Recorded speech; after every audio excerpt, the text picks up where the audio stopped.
Assalamualaikum warahmatullahi wabarakatuh. Perkenalkan kami dari kelompok Palang Pintu. Pada video kali ini, kami akan menjelaskan apa itu palang pintu. Simak video berikut. Saya Tiara Dewi Kunita dan ini adalah Naila, rekan saya, dan dia adalah Asia sebagai kameramen. Kami semua ini adalah kelas 10 dari SMA Muhammadiyah 5 Tebet, Jakarta. Sebelumnya saya akan menanya biodata Bapak terlebih dahulu nih. Ya, Bapak siapa dan gimana nih latar belakang Bapak? Ya, saya nama Rudi. Di sini saya sebagai anggota penelitian dan pengembangan. Baik. Apakah Anda pernah ikut serta dalam acara palang pintu dan seperti apa tuh Pak suasana acara itu? Kalau saya jujur aja saya bukan pelaku, ya, karena saya orang litbang, tentu saya lebih banyak banyak melakukan hal penelitian mengenai bukan hanya palang pintu tapi jenis kesenian yang lain. Gitu. Dan kalau dibilang suasana seperti apa palang pintu, ini sebetulnya harus dilihat dulu latar belakangnya. Kenapa itu disebut palang pintu? Dulu masyarakat Betawi di era 80-an ke bawah, 80, 70 sampai 60 itu tidak mengenal namanya ada yang namanya istilah palang pintu. Jadi kalau orang dulu nyebutnya nyapun. Nyapun itu adalah meminta kepada orang tua si gadis untuk supaya dinikahkan oleh anaknya si yang lelaki seperti itu. Jadi meminta dengan sopan, itu bahasanya pun. Ya bahasanya tentu dengan ada istilah bahasa yang tutur kata yang manis seperti itulah yang namanya orang meminta kan untuk anaknya dinikahkan seperti itu. Dan kenapa ada istilah palang pintu? Istilah palang pintu adalah reka cipta. Reka cipta kalau kita melihat orang-orang dulu itu kalau kan dilihat pertama yang dilihat adalah bibit, terus bebek dan bobot. Nah, dari hal itulah kita mencoba Lembaga Kebudayaan Betawi meramu satu kegiatan yang berkembang di masyarakat. Bagaimana sih si anak lelaki ini supaya bisa melindungi wanita, makanya itu ada presentasinya itu silat. Bagaimana sih si anak lelaki ini bisa menghidupi perempuan bukan hanya dari persoalan harta, tapi juga persoalan akhirat gitu. Nah, makanya ada yang namanya istilah baca sike seperti itu. Jadi bukan sekonyong-konyong tiba-tiba ada istilah palang pintu, yaitu sebetulnya ada reka cipta yang ada di masyarakat, yang berkembang di masyarakat. Makanya Lembaga Kebudayaan Betawi membuat istilah palang pintu itu sendiri. Baik, ternyata banyak juga ya artinya. Banyak. Ya. Biasanya adat palang pintu ini tuh dipentasin di mana aja dan apa cuman di pas lagi ada pernikahan doang? Kan biasanya palang pintu nih untuk ada pernikahan. Nah, ini biasanya dipentasinnya bisa selagi ada pernikahan enggak nih? Sebetulnya awal-awalnya memang untuk pernikahan. Tapi mengingat perkembangan zaman, banyak juga orang yang menggunakan prosesi palang pintu ini untuk kegiatan lain, ya, seperti peresmian gedung, menjemput pejabat seperti itu, menjemput tamu-tamu negara maupun tamu-tamu macam-macam lah pokoknya. Jadi itu adalah sebetulnya adalah pengembangan dari tradisi palang pintu sendiri. Persoalan kenapa sekarang banyak ya tentu saat istilahnya sekarang banyak tradisi itu berkembang dari yang tadinya pernikahan terus ke tradisi yang lain. Tentunya ini adalah ya lagi-lagi inovasi daripada sanggar itu sendiri gitu ya. Kalau kita kembalikan lagi ke awal tradisi palang pintu ya tentunya harus mengikuti aturan main yang seperti itu ya, seperti arak-arakannya menggunakan rebana, terus apa namanya, pesilatnya juga harus yang istilahnya tidak gerasa gerusu gitu ya. Terus juga bahasanya juga sopan santunnya harus dijaga, seperti itu sih. Nah, jadi apa saja nih yang perlu diperhatikan dalam palang pintu ini gitu? Yang perlu Dalam diperhatikan, pentasannya gitu.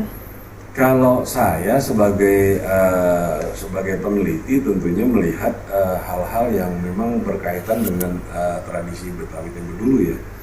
Seperti tadi kan seperti saya bilang, dulu kan tidak ada istilah palang pintu, ada istilahnya nyapu.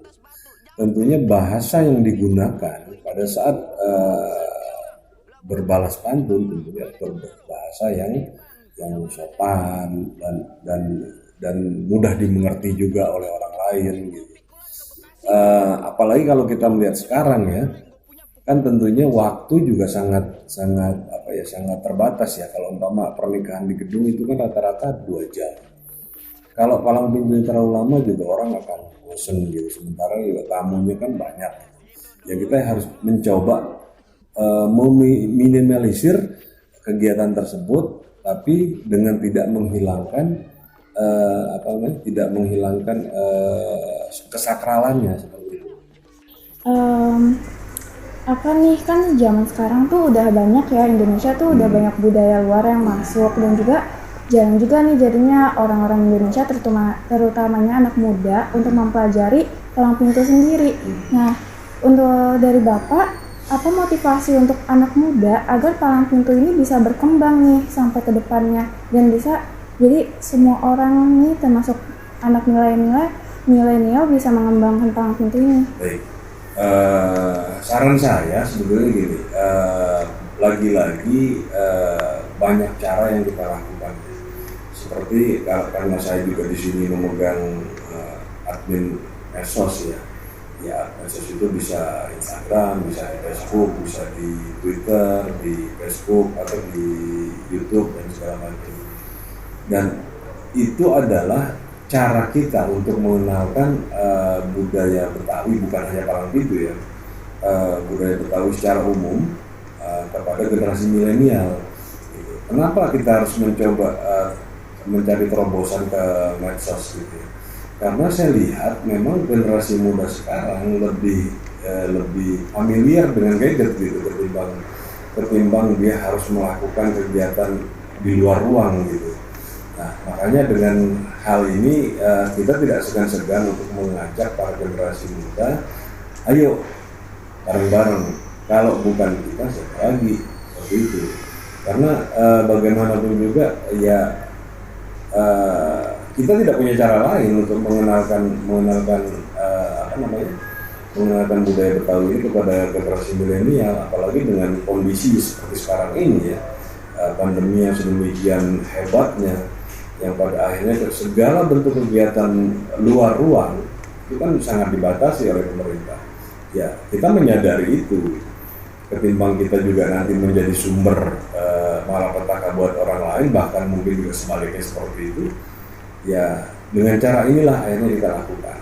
Dengan dunia media sosial, kita coba sebarluaskan supaya masyarakat lebih mengenal apa sih palang pintu itu, apa sih budaya Betawi itu. Baik. Jadi kalau ini kan kita belum tahu ya di mana pusat palang pintu. Yang Bapak ketahui pusat-pusat palang pintu banyak. Kalau palang pintu di dekat sekolah kamu juga ada. Ya, hampir menyebar di 5 wilayah kota. Bahkan sekarang sudah merebak ke berbagai, karena perkembangan kota Jakarta yang sedemikian hebat. Banyak juga orang-orang yang Jakarta pada tinggal ke Depok, ke Tangerang, ke Bekasi. Itu banyak sekali.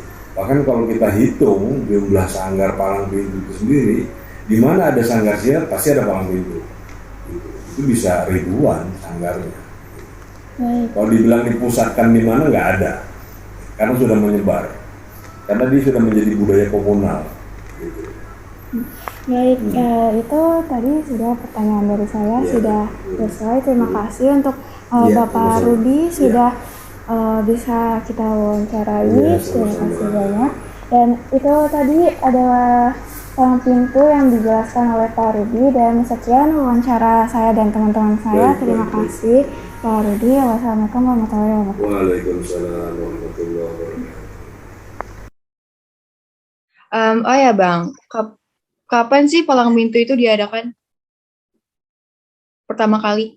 Ketika mau ada orang Betawi atau orang Jakarta yang kebetulan mau akad nikah menggunakan prosesi adat perkawinan Betawi. Sebelum akad nikah maka terjadilah acara prosesi buka palang pintu. Pertanyaan selanjutnya, apakah arti tradisi palang pintu?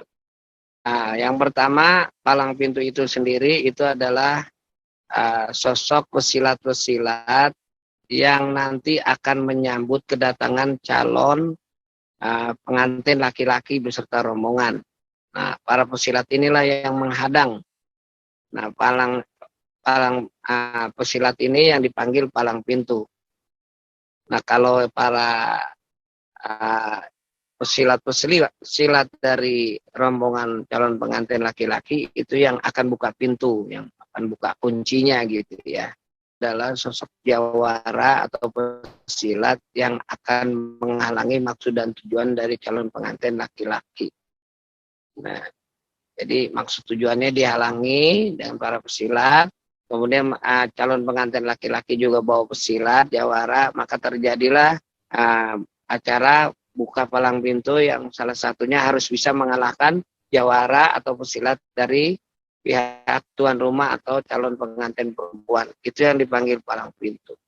Bagaimana tahapan upacara adat palang pintu yang ada di kota Jakarta? Itu kayak gimana ya Bang?